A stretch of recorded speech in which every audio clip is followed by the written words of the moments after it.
The smell hits you first when you descend into the archives of Adams County Courthouse. Mildew and rot, the scent of secrets decomposing in darkness. But there, in a leather-bound diary sealed inside a trunk that no one had opened since 1847, lies the truth about what happened in the barn at Kellerman Estate. 7 daughters vanished between 1843 and 1847. 7 families claimed finishing schools in Europe, marriages to distant cousins, convenient explanations that required no bodies, no investigations, no uncomfortable questions. But the diary tells a different story. It tells of a treatment so methodically brutal that 3 men risked their lives to stop it. This is what really happened to Catherine Kellerman. This is the sin Mississippi tried to bury. Natchez, Mississippi, 1843. The city rises from the river bluffs like a monument to prosperity built on suffering. Greek columns gleam white under the spring sun, maintained by hands that will never be free. The plantation families compete not in cotton yields alone, but in perfection. The perfection of their bloodlines, the elegance of their daughters, the absolute control they wield over every breath taken on their land. Lucinda Kellerman sits at her vanity mirror, pulling her corset tighter until the whalebone cuts into her ribs. At 42, she has transformed herself into something sharp and angular, a blade disguised as a woman. Her reflection pleases her. Reed thin, fashionable, powerful. Everything her daughter is not. Catherine Kellerman, 19 years old, represents failure. Where her mother is sharp, Catherine is soft. Where Lucinda is controlled, Catherine is abundant. The girl's body refuses to conform, growing rounder with each passing month since her father's death 4 years ago. To Lucinda, this is not merely physical characteristic. It is rebellion. It is humiliation. It is a stain that grows more pronounced every time someone looks at the Kellerman family. She eats like a field hand, Lucinda tells her confidants, voice dripping with disgust. Every advantage given, every opportunity provided, and she repays me with this grotesque display. What Lucinda never mentions is that Catherine's weight began its dramatic increase following Thomas Kellerman's death in 1839. Heart failure, the doctor wrote on the certificate. But Lucinda had found him in his study with an empty laudanum bottle and a letter to Catherine clutched in his hand. She burned the letter before anyone could read it. Some truths are more dangerous than lies. The Kellerman plantation operates with brutal efficiency. 237 enslaved people work the cotton fields, the house, the gardens. Among them are 3 men who will become central to Catherine's story, though none of them know it yet. Joshua Fletcher, 3040, was born on this plantation. His hands bear scars from decades of blacksmith work, but his eyes hold something more dangerous than strength. They hold memory. Every cruelty witnessed is stored away like coins he might one day spend on justice. Samuel Hayes, 28, stands in the grain storage building, counting sacks with practiced precision. He was purchased at auction 2 years ago, his literacy making him valuable and dangerous in equal measure. His previous owner, a bankrupt merchant, had used Samuel to keep accounts. Lucinda uses him the same way, always watching, never trusting. Daniel Cooper is 16 and still flinches at sudden movements. He was purchased from a failing Louisiana plantation, specifically for his youth and strength. But what makes Daniel valuable is not his body. It is his ability to notice things others miss. Patterns, details, the small signs that reveal larger truths. The barn stands isolated at the eastern edge of the property, hidden from the main house by a grove of live oaks, built in 1820 to store cotton bales. It has been relegated to grain storage since a newer warehouse opened closer to the river. It is invisible from the mansion windows, perfect for activities requiring discretion. Lucinda's diary entry from March 15, 1843, reveals the exact moment her plan crystallizes. Today I observed the Ashworth girl, once plump and unmarriageable, now transformed into delicate beauty. Mrs. Ashworth confided the method: labor, constant and unrelenting. The body, when pushed beyond limits, consumes itself. It burns away excess, revealing the form God intended. Why should this remedy belong only to the Ashworths? Catherine's transformation begins tomorrow. What Lucinda does not write is that Margaret Ashworth now coughs blood into handkerchiefs she hides from her mother, that the girl's hands shake constantly, that something fundamental has broken inside her. But she is thin. In Lucinda Kellerman's world, that is all that matters. The social structure of Natchez operates on layers of secrets and silent agreements. Everyone knows things they pretend not to know. Everyone sees things they agree not to see. To question another family's private business is to invite questions about one's own. The system protects itself through mutual complicity, and Lucinda Kellerman has built her reputation on understanding exactly how far she can push before crossing into scandal. On March 16, 1843, Lucinda summons Joshua, Samuel, and Daniel to the parlor. They stand uncomfortably among fine furniture and delicate china, acutely aware that their presence violates the careful boundaries keeping the plantation's dual realities separate. "Gentlemen," Lucinda begins, her voice carrying false warmth, "I have a special task. My daughter requires physical rehabilitation. She has become weak and indolent, unsuited for her future duties as mistress of this estate. You will oversee her daily labors in the east barn, dawn until dusk. You will document her progress in a ledger I provide, and you will speak of this to no one. The threat hangs unspoken. Disobedience means the whip. Sail to the brutal sugar plantations of Louisiana, or worse. But there is something in Lucinda's eyes that goes beyond usual cruelty. There is anticipation, almost excitement, as if she is about to conduct an experiment whose results she eagerly awaits. Catherine herself is not consulted. On the morning of March 17th, she is led from her bedroom still wearing her nightdress under a simple work dress Lucinda selected. The girl's face shows no surprise, only deep resignation, as if this is merely the latest humiliation her mother has devised. The first morning in the barn begins with mechanical efficiency. Grind corn using the manual stone mill. Carry 50-pound sacks of grain from one end of the barn to the other. Split firewood until hands blister. The work is designed not for productivity, but for exhaustion. Each task calibrated to push her body beyond its limits, while producing just enough output to justify the labor if anyone asks questions. The barn amplifies every sound. Stone grinding against grain echoes off high ceilings. Catherine's labored breathing becomes a rhythm the three men find themselves unconsciously matching. The creak of old timbers marks time like a clock. Each groan of wood a reminder of hours passing in brutal sameness. What strikes Samuel most is Catherine's silence. She does not complain. She does not plead. She does not even speak except to ask for water, which they are instructed to provide sparingly. Her face remains expressionless as she works, as if she has removed herself from her body and is watching from a great distance. Lucinda arrives each afternoon at precisely 3 o'clock, skirts rustling against the barn floor as she circles her daughter, like a buyer inspecting livestock. She carries a leather journal, recording measurements and observations with clinical detachment. Weight estimated 195 pounds, she writes on March 20th. Face remains bloated. Arms show slight reduction in circumference. Hands developing calluses, unfortunate but necessary. Temperament appropriately subdued. Treatment progresses as expected. But the diary entries tell only part of the story.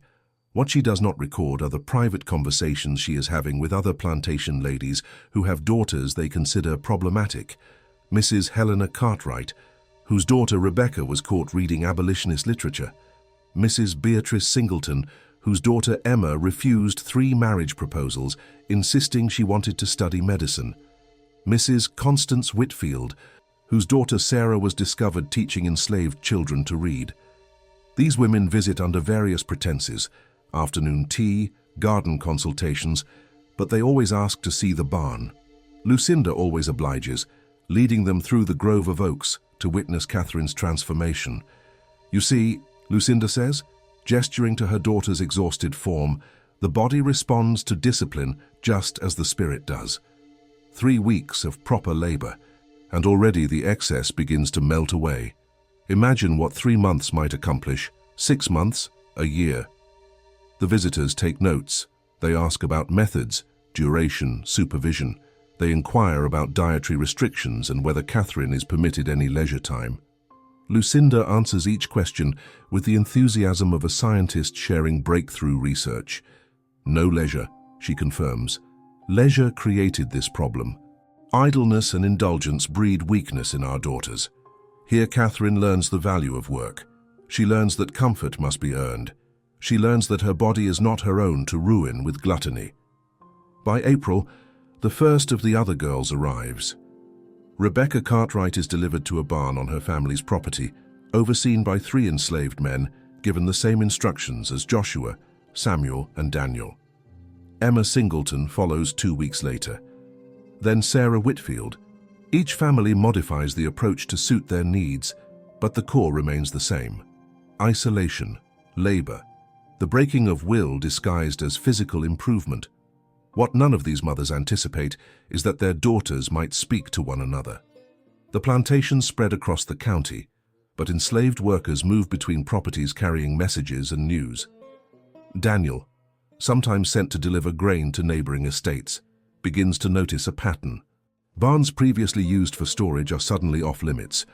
Young white women who were fixtures at social gatherings are suddenly absent, their mothers explaining they are unwell or visiting relatives. There are others, Daniel whispers to Samuel one evening as they secure the barn. I've seen them. Girls working like Catherine, looking just as tired, just as scared. Samuel feels something cold settle in his stomach. What they are witnessing is not isolated cruelty. It is a system, carefully constructed and expanding. Inside the barn, something unexpected is happening to Catherine. The work is brutal, designed to break her, but it is also the first time in years she has been away from her mother's constant scrutiny. In the barn, she is simply a body performing tasks. There are no mirrors reflecting her failure to meet impossible standards. There are no dinner parties where she is displayed as evidence of her mother's disappointment. And there are Joshua, Samuel, and Daniel, who treat her with careful respect that surprises her. They do not mock her size. They do not comment on her appearance. When she struggles with a particularly heavy load, Joshua quietly positions himself to take some of the weight without making it obvious. When her hands bleed from rough wood, Samuel brings clean rags and shows her how to wrap them properly. When she stumbles from exhaustion, Daniel catches her without judgment. The first time Catherine speaks beyond requesting water is on April 8th, 6 weeks into her confinement. She's resting during the brief noon break, and Joshua is repairing equipment nearby. "Do you hate me?" she asks quietly. Joshua's hands still on the tools. He does not look at her directly, knowing such eye contact could be seen as insubordination. "No, miss." "You should," Catherine continues. "I am everything you should hate. The daughter of your owner, living in comfort while you suffer. I would hate me." Joshua chooses his words with the caution of a man who knows honesty can cost him his life. "Hate takes energy, miss. Energy better spent on surviving." It is a simple statement, but it opens something in Catherine. For the first time, she begins to see the 3 men not as extensions of her mother's will, but as human beings trapped in the same cruel system, albeit in profoundly different ways. The conversations grow longer, always conducted in careful whispers during breaks or early morning before Lucinda's inspection. Catherine learns that Joshua has a wife and 2 children living in the quarters, that Samuel once lived in a city and can read and write better than most white men, that Daniel dreams of freedom he might never experience. In turn, the men learn about Catherine's life in the mansion, which is its own form of imprisonment.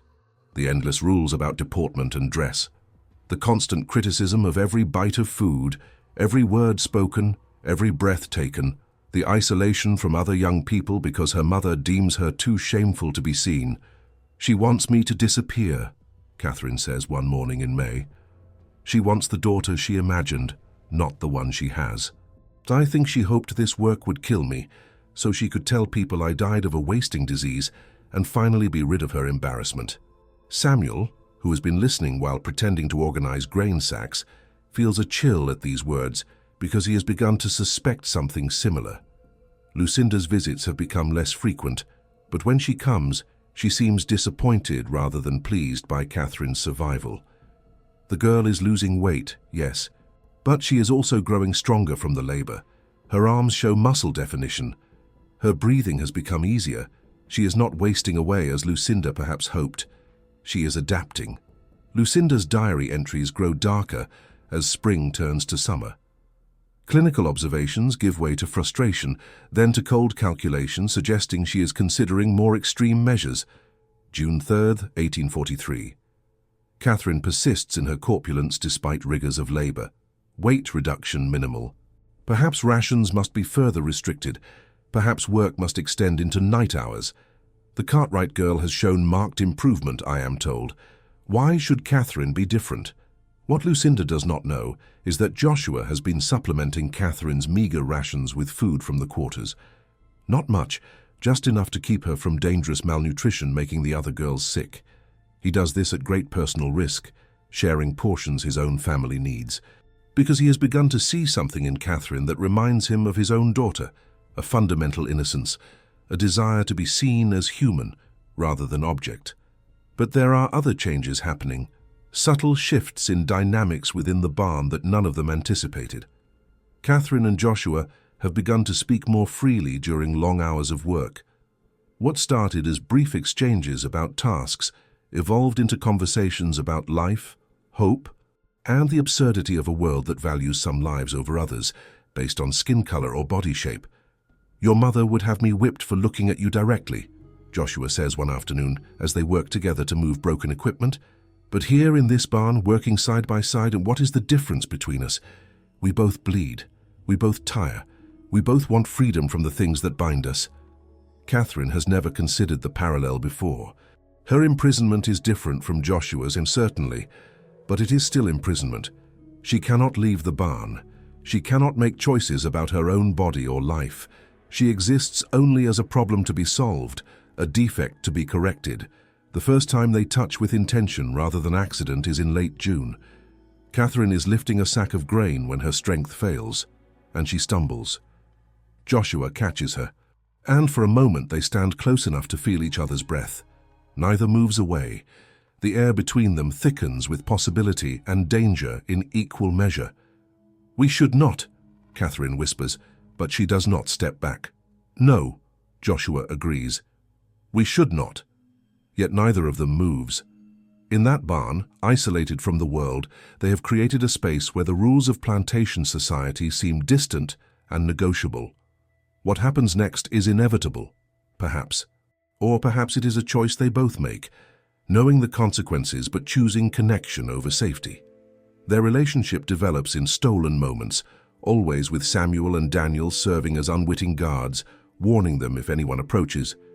What begins as comfort evolves into something deeper, a genuine affection that transcends the impossible circumstances of their situation. By mid-July, both Samuel and Daniel know what is happening. Neither speaks of it directly, but they adjust their positions to provide more privacy.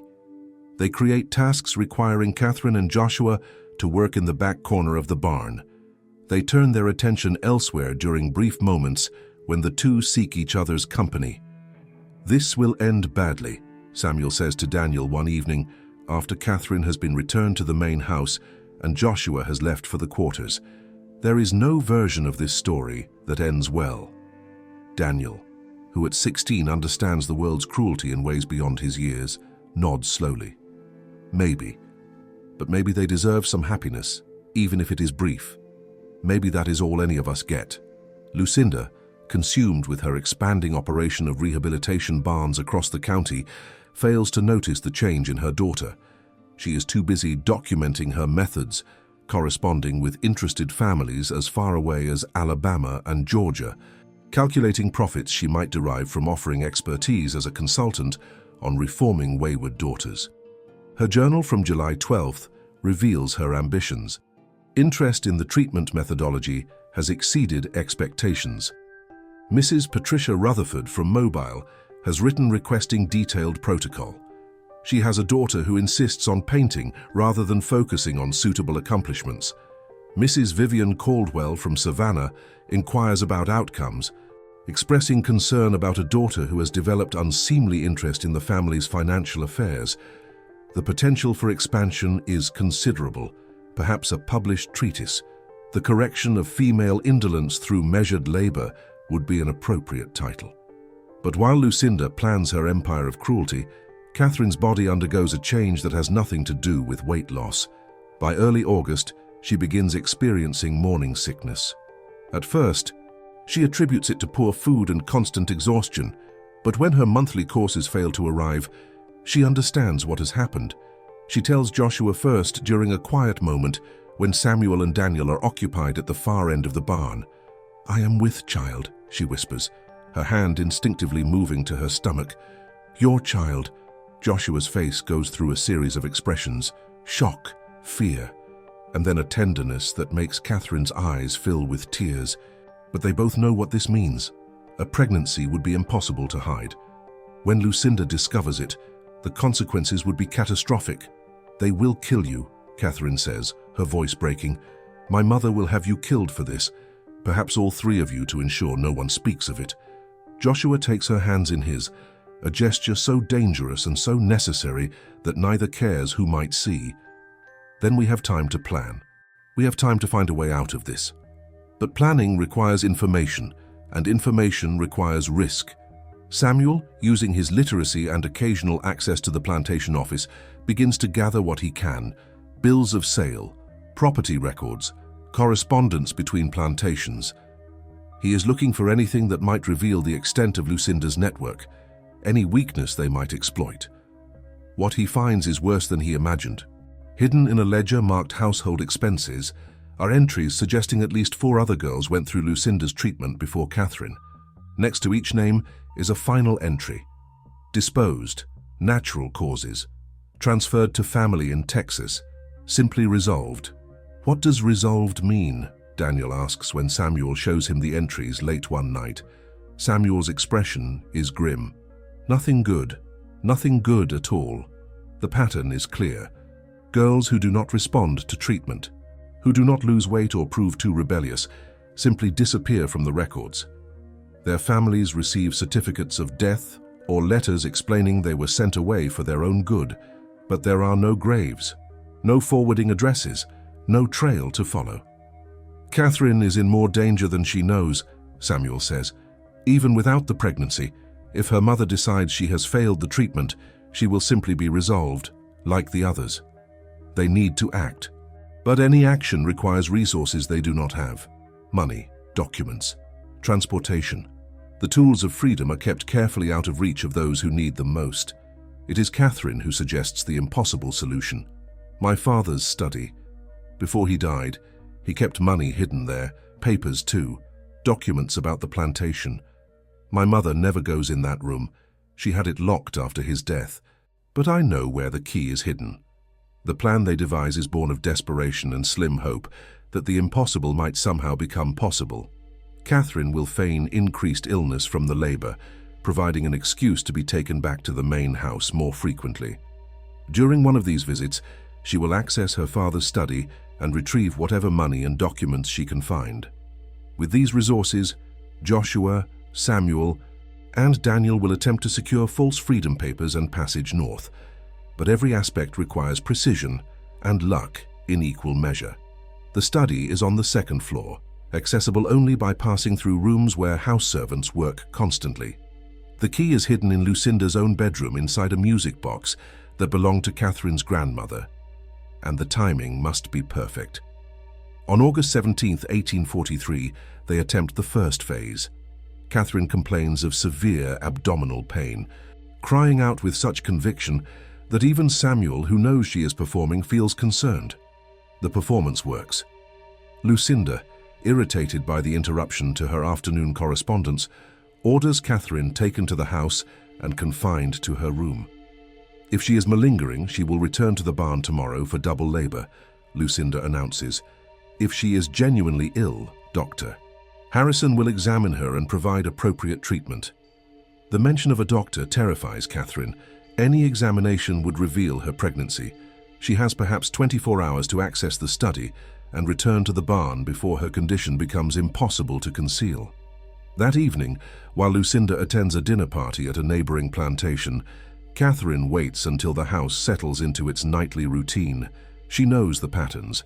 Servants finish their evening duties by 9. Her mother's personal maid retires by 10, The house will be quiet until kitchen staff begin work at 5 in the morning. She has a window of 7 hours. The music box is exactly where she remembered, on Lucinda's dressing table.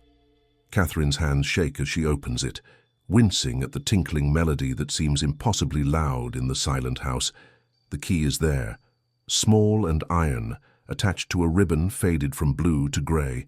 Her father's study smells of old leather and tobacco, scents that bring back memories of a time before everything went wrong, before her father's mysterious death, before her mother's cruelty found its full expression. Catherine allows herself one moment of grief before focusing on the task. The money is in a false bottom of a desk drawer, exactly where her father showed her years ago. $300 in various bills. A fortune that could buy passage north and perhaps a new start. But it is the documents she finds that truly shock her. Letters, dozens of them dating back to 1839. Letters from her father to a lawyer in Philadelphia, discussing his plans to free all enslaved people on the Kellerman plantation. Letters detailing his growing horror at the institution of slavery, his moral awakening, his determination to act on his conscience regardless of social and financial consequences. And one final letter, unsealed, addressed to Catherine herself. My dearest daughter, if you are reading this, then I have failed to find the courage I needed in life, and perhaps have found it only in death. Your mother will tell you I died of heart failure, and perhaps in a sense I did. My heart failed to be brave enough to stand against the evil I have participated in for so long. I cannot free those I have enslaved while I live, for your mother will use every legal means to stop me, but I can ensure that upon my death, the means for their freedom exists. The money in this drawer is for you, but I hope you will use it as I could not, to help those who deserve freedom gain it. Forgive me for my cowardice. Forgive me for leaving you alone with your mother's cruelty. You deserved a better father. They deserved a better owner. I deserved a better soul. Catherine stands in the dark study, her father's words blurring through tears. He had not died of heart failure.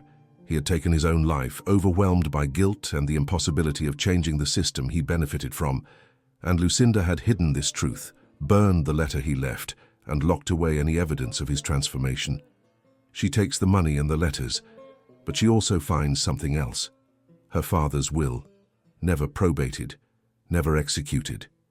In it, he left the plantation not to Lucinda, but to Catherine, with explicit instructions that all enslaved people were to be manumitted upon his death. Lucinda had hidden this document, continuing to operate the plantation as if she had inherited it legitimately, forging her dead husband's signature on documents that maintained her control. This is the leverage they need. This is proof that could destroy Lucinda's authority, challenge the very foundation of her power.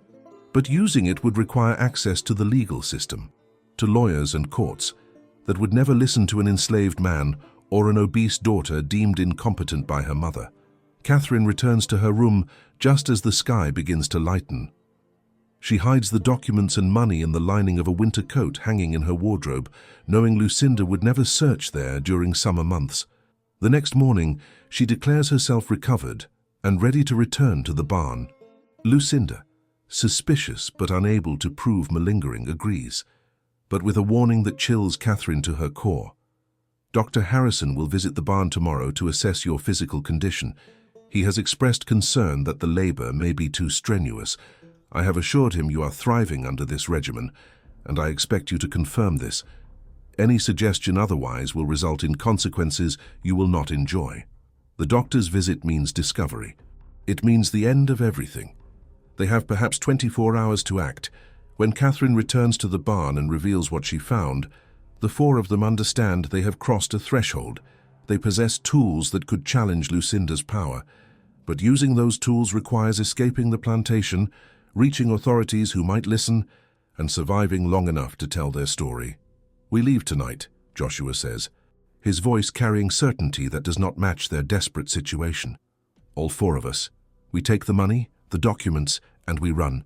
They will hunt us, Samuel warns. Every slave patrol in Mississippi will be looking for 3 escaped enslaved men and a white woman. We will not make it 10 miles.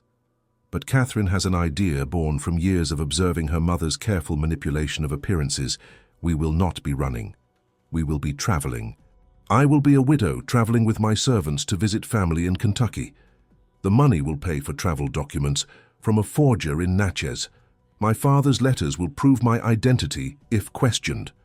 We just need to reach the river and book passage on a steamboat heading north. It is a plan with 1,000 ways to fail, but it is the only plan they have. Samuel's role is the most dangerous. He must enter Natchez after dark and locate a forger known only as Crawford, a free black man who operates out of a warehouse near the riverfront. Samuel carries $50 of Catherine's money, enough to purchase basic travel documents, but not so much that losing it would doom the entire plan. Joshua focuses on gathering supplies, food that will not spoil, clothing appropriate for travel, and most importantly, weapons. He manages to acquire 2 knives from the plantation's tool shed, hiding them in the barn's rafters, where no casual inspection will find them. Daniel's task is to create an alibi. He will remain at the barn after the others leave, maintaining the appearance that Catherine is still confined there. In the morning, when Lucinda arrives for her inspection and finds Catherine gone, Daniel will claim she escaped during the night, overpowering him and fleeing alone. It is a story that will earn him punishment, possibly severe punishment. But it will buy the others time before the alarm is raised. I will say she threatened me with a tool, Daniel says, working out the details of his story. That she was crazed, that I feared for my life. They will believe a white woman could frighten me. They will believe I am a coward. Let them believe it. Samuel leaves for Natchez as the sun sets, slipping away from the plantation with practiced ease. The 8-mile journey will take him 3 hours on foot, following paths that avoid main roads and the patrols that watch them. In the barn, Catherine, Joshua, and Daniel wait. The silence is oppressive, each minute stretching into something that feels like hours. Samuel returns just before midnight, and the relief on his face tells them he succeeded before he speaks a word. Crawford sends his regards, he says, producing a packet of documents from inside his shirt. Travel papers for Mrs. Catherine Kellerman, widow, traveling with 3 servants to Louisville, Kentucky. He included letters of introduction and a bill of passage for the steamboat. It cost every penny of the $50, but he does good work. The papers will pass inspection unless someone looks too closely. They examine the documents by candlelight. The forgery is excellent, complete with official-looking seals and signatures. Catherine is listed as the widow of James Kellerman, her fictional husband who died of yellow fever in New Orleans. Joshua, Jang, Samuel, and Daniel are listed as her property, valued at $3,000 total, being transported north for sale to settle her late husband's debts. The irony is not lost on any of them. To travel as free people would draw immediate suspicion, but to travel as owner and property, they can move through Mississippi's checkpoints with relative ease. The system that enslaves them will be the very tool of their escape. The walk to Natchez takes 4 hours. They move slowly, stopping frequently to listen for patrols or other travelers. The night is moonless, which helps conceal them, but makes the path treacherous. Catherine, unaccustomed to walking long distances, struggles to keep pace, but she pushes forward, driven by terror and determination in equal measure. They reach the outskirts of Natchez just as the sky begins to lighten. The city is already stirring. Catherine uses some of their precious water to clean her face and hands, trying to look like a respectable widow rather than a fugitive who spent the night walking through woods. The steamboat office occupies a prominent position on the waterfront, its windows already glowing with lamplight. Inside, a clerk sits behind a desk reviewing manifests and passenger lists. He looks up as they enter, his expression shifting from professional courtesy to mild surprise as he takes in the unusual party. "Good morning, madam," the clerk says, his voice carrying careful neutrality. "How may I assist you?" Catherine forces herself to meet the clerk's eyes, channeling every ounce of her mother's imperious confidence. "I require passage to Louisville on your earliest departure. My servants and I have had a difficult journey, and I wish to complete our travels with all possible speed." She places the forged documents on the desk. The clerk examines the papers with professional thoroughness. Catherine's heart hammers so violently she is certain he can hear it. "The Morning Star departs at 8 E, the clerk says finally.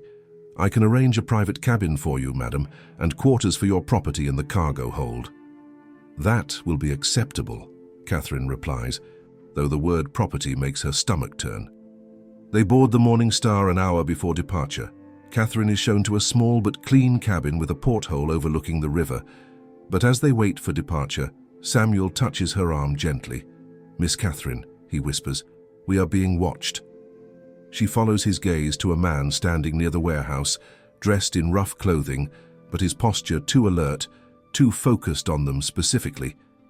As their eyes meet, he turns and walks quickly toward the main street. "Slave catcher," Joshua breathes. He recognized something. "We need to board immediately." But moving quickly draws attention. Other workers begin to notice, conversations pausing as the unusual group passes. Catherine feels the weight of scrutiny, questions forming in minds around them. Time crawls.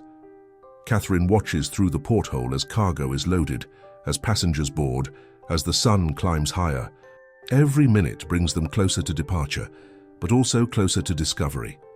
At 7:30, a commotion on the dock draws her attention. Lucinda has arrived, and she has not come alone. Behind her carriage are 3 men on horseback, including the county sheriff in chief and plantation workers armed with rifles. Lucinda descends from the carriage with terrible grace, her face a mask of cold fury. She approaches the captain, and though Catherine cannot hear the conversation, she can see her mother's gestures, imperious and demanding. The captain allows Lucinda aboard. Catherine hears footsteps on the deck, voices growing louder. The door to her cabin bursts open. Lucinda stands framed in the doorway, and behind her are Joshua, Samuel, and Daniel, held at gunpoint by the sheriff's men. "Did you truly believe you could escape?"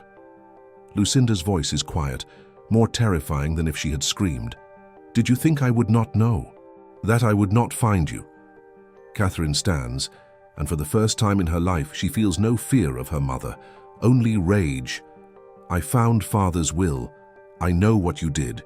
You stole the plantation, you forged documents, you built your empire on lies and murder." Lucinda's expression does not change. "Your father was a weak man who would have destroyed everything our family built. I did what was necessary." "You killed those girls," Catherine says. "Rebecca, Emma, Sarah. How many others? How many daughters died in those barns while you documented their suffering like a scientist studying insects?" For the first time, something flickers in Lucinda's eyes. Not remorse, recognition that Catherine knows too much. "The treatment was sound," Lucinda says coldly. "Some subjects simply lacked the constitution to survive it. Their families understood. They were grateful for my discretion in disposing of the evidence." The casual admission of murder, the complete absence of conscience, is more chilling than any threat. Catherine understands then that her mother is not merely cruel. She is something beyond human feeling, a void wrapped in expensive silk. "You will return with me," Lucinda continues. "These men will be hanged for theft and assault. The documents you stole will be burned. And you will complete your treatment because you carry evidence of your shame in your very body." She knows. Lucinda knows about the pregnancy. "Dr. Harrison examined your room this morning," Lucinda says, reading Catherine's expression. "He found certain evidence that suggested your condition. He confirmed my suspicions. So you see, my dear daughter, your situation is far worse than simple disobedience." Joshua lunges forward, but the sheriff's man strikes him with a rifle butt, driving him to his knees. Blood runs from a cut above his eye. "Stop!" Catherine screams. "I will go with you. Just do not hurt them." "Oh, they will be hurt," Lucinda says. "They will be made examples. But first they will tell me who else knows about your father's will, who else has seen these documents." It is Samuel who speaks, his voice clear despite his terror. "Many people know. We sent copies to lawyers in Philadelphia, to abolitionists in Boston, to newspapers in New York. Even if you kill us, even if you destroy Catherine, the truth is already spreading. It is a lie, a desperate bluff. But it is delivered with such conviction that Lucinda's certainty wavers for the first time. "You are illiterate slaves," she says, but her voice carries a thread of doubt. "I can read and write better than most white men in this county," Samuel interrupts. And I spent 3 weeks copying every document in your office while you planned your empire of torture. Every forgery, every false death certificate, every letter arranging the disposal of bodies. It is all documented, all sent north, all waiting to be published. The sheriff steps forward, his expression troubled. Mrs. Kellerman, if there is evidence of wrongdoing, if documents have been sent to authorities— There are no documents, Lucinda snaps. This slave is lying to save his worthless life. But Catherine sees the calculation in her mother's eyes. Lucinda is weighing risks, considering possibilities. If even a fraction of Samuel's claim is true, exposure would destroy not just her reputation, but her freedom. Sheriff, take them all into custody, Lucinda decides. Lock them in the county jail until we can sort this matter properly. If documents exist, we will find them. If they do not, these men will hang for their lies. As they are led off the steamboat, Catherine catches Joshua's eye. In that glance, she sees goodbye. They both understand what county jail means. It means torture to extract confessions. It means death, quick or slow, depending on Lucinda's mood. The jail is a stone building that smells of dampness and despair. They are separated immediately. Catherine is placed in a small cell with a barred window. Joshua, Samuel, and Daniel are taken to the lower level where enslaved prisoners are held. 3 days pass in silence. Catherine hears nothing from Joshua, Samuel, or Daniel.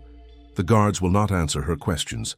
She is fed minimally, water and bread once daily, just enough to sustain life but not comfort. On the 4th day, Daniel appears at her cell window. His face is bruised, one eye swollen shut, but he is alive. "Miss Catherine," he whispers urgently, "listen carefully. We do not have much time." "Where are Joshua and Samuel?" Catherine asks, gripping the bars. Daniel's expression tells her everything before he speaks. "Joshua is gone. They took him 2 nights ago, said he was being transferred. But we both know what that means. Samuel is still alive, but barely. They have been questioning him." The grief is immediate and crushing. Joshua is dead. The father of her child, the man who showed her what courage looks like, is gone. "I am so sorry," Daniel continues, tears streaming down his battered face. But Samuel, before they hurt him too badly, he did something. He really did send a letter north. Not copies of all the documents like he claimed, but one letter to an abolitionist contact in Pennsylvania. He sent it weeks ago when he first suspected what your mother was doing. He told them everything about the barns, the missing girls, all of it. Catherine's heart stutters with desperate hope. Will they come? Will anyone believe him? "I do not know," Daniel admits. "But Miss Catherine, you need to survive until they do. Whatever your mother plans, you need to endure it. Because if investigators come and you are dead, there is no one left to testify. You are the only witness who cannot be dismissed as a lying slave." That evening, when Lucinda visits, Catherine plays the role Daniel described. She weeps. She begs forgiveness. She promises obedience. The performance is convincing because the tears are real, even if their source is rage rather than remorse. Lucinda, satisfied that her daughter has been properly subdued, arranges for Catherine's return to the estate. Not to the barn, but to a locked room in the mansion where Dr. Harrison can attend to her condition discreetly. The weeks that follow are a blur of isolation and fear. Catherine's pregnancy progresses despite minimal food and constant stress. Dr. Harrison visits regularly, his examinations clinical and cold. He never speaks of terminating the pregnancy, but Catherine understands the plan. She will be allowed to carry to term, then the child will be taken, disposed of, and Catherine will be declared to have suffered a tragic stillbirth. But in late October, something changes. Dr. Harrison arrives with unusual urgency, and Catherine hears raised voices downstairs. Lucinda's tone carries an edge of panic that Catherine has never heard before. The next morning, Catherine is moved again, this time to a carriage bound for Natchez.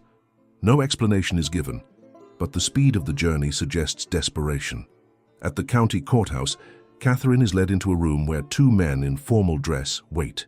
They introduce themselves as investigators from the Pennsylvania Anti-Slavery Society, sent to examine claims made in a letter they received from Mississippi.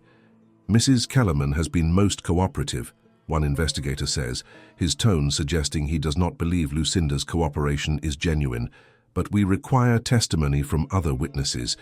You are Catherine Kellerman, correct? Catherine looks at her mother, who sits rigid in her chair, her face a mask of controlled fury. Then she looks back at the investigators and makes her choice. I am B, she says, and I have much to tell you. The testimony takes hours. Catherine details everything: the barn, the forced labor, the other girls who disappeared, her father's hidden will, the forgeries, the murders disguised as natural deaths. The investigators take notes, ask questions, and gradually the full scope of Lucinda's operation becomes clear. The trial that follows becomes one of Mississippi's most scandalous. Lucinda Kellerman is charged with multiple murders, forgery and theft of property. Other plantation families who participated in the treatments face scrutiny. Some flee the state, others destroy evidence and claim ignorance. Lucinda is convicted in January 1844 and sentenced to life imprisonment.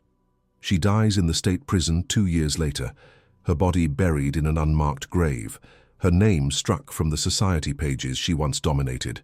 Catherine gives birth to a son in February 1844. She names him Thomas Joshua, honoring both her father and the man she loved. Using her father's legitimate will, she inherits the Kellerman plantation and immediately begins the process of manumission, freeing every enslaved person on the property. Samuel survives his injuries and remains on the plantation as a paid worker, helping Catherine manage the transition. Daniel, too, stays, pursuing the education that had been denied him. The barn where Catherine was imprisoned is torn down in spring 1844. In the earth beneath its foundations, they find remains. 7 sets of bones buried in shallow graves. 7 girls who did not survive Lucinda's treatment. 7 daughters whose families chose to accept their deaths rather than question the methods that caused them. Catherine ensures each girl is properly buried, their names recorded, their stories told. Rebecca Cartwright, Emma Singleton, Sarah Whitfield, and 4 others whose identities take months to confirm: Abigail Henderson, Margaret Ashworth, Virginia Thorne, Eleanor Pruitt. This story shows us that the greatest horrors are not supernatural but human. They are born from obsession with appearance, from the devaluing of life, from systems that protect cruelty when it wears the mask of respectability. Lucinda Kellerman did not act alone. She was enabled by a society that valued perfection over humanity, by families willing to sacrifice their daughters rather than accept them, by institutions that looked away because asking questions was more uncomfortable than allowing murder. The sins of the past demand we remember, not to judge those who came before, but to recognize the patterns that repeat, to see how the pursuit of impossible standards still destroys lives, how systems of control still masquerade as care, how silence still protects the guilty while burying the innocent. What do you think about this dark chapter of Mississippi's history? How do we ensure such institutional cruelty never finds fertile ground again? Leave your thoughts in the comments below. If this investigation into the sins hidden in plantation society fascinated you, subscribe and hit that notification bell. Share this with someone who appreciates the dark truths history tried to bury. See you in the next revelation.